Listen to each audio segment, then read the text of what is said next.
क्या रावण के 10 सिर थे? सचमुच यह एक रहस्यमय बात ही है कि किसी के 3, 4 या 10 सिर हो सकते हैं। भगवान दत्तात्रेय के 3, ब्रह्मा जी के 4 और रावण के 10 सिर थे।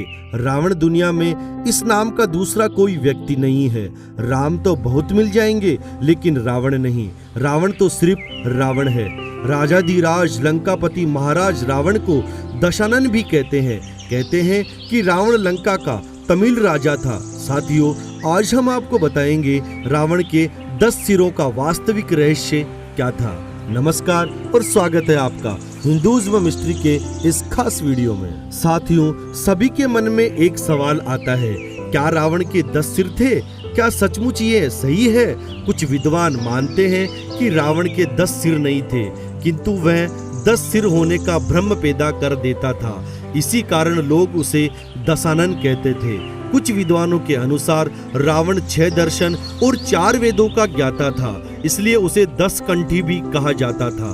10 कंठी कहे जाने के कारण प्रचलन में उसके 10 सिर मान लिए गए। जैन शास्त्रों में उल्लेख है कि रावण के गले में बड़ी बड़ी गोलाकार 9 मणियां होती थी।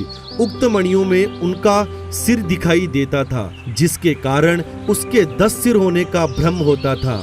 हालांकि ज्यादातर विद्वान और पुराणों के अनुसार तो यही सही है कि रावण एक मायावी व्यक्ति था, जो अपनी माया द्वारा 10 सिर होने का भ्रम पैदा कर सकता था।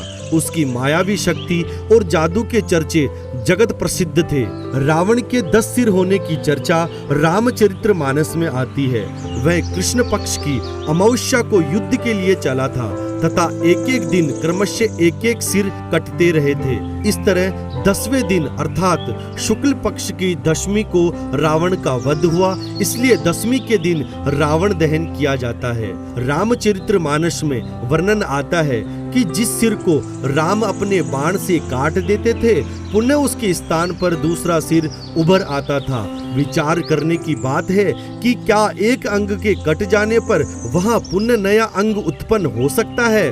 वस्तुतः रावण के ये सिर कृत्रिम थे, आसुरी माया से बने हुए। मारीच का चांदी के बिंदुओं से युक्त स्वर्ण मृग बन जाना, रावण का सीता के समक्ष राम का कटा हुआ सिर रखना आदि से सिद्ध होता है कि राक्षस मायावी थे।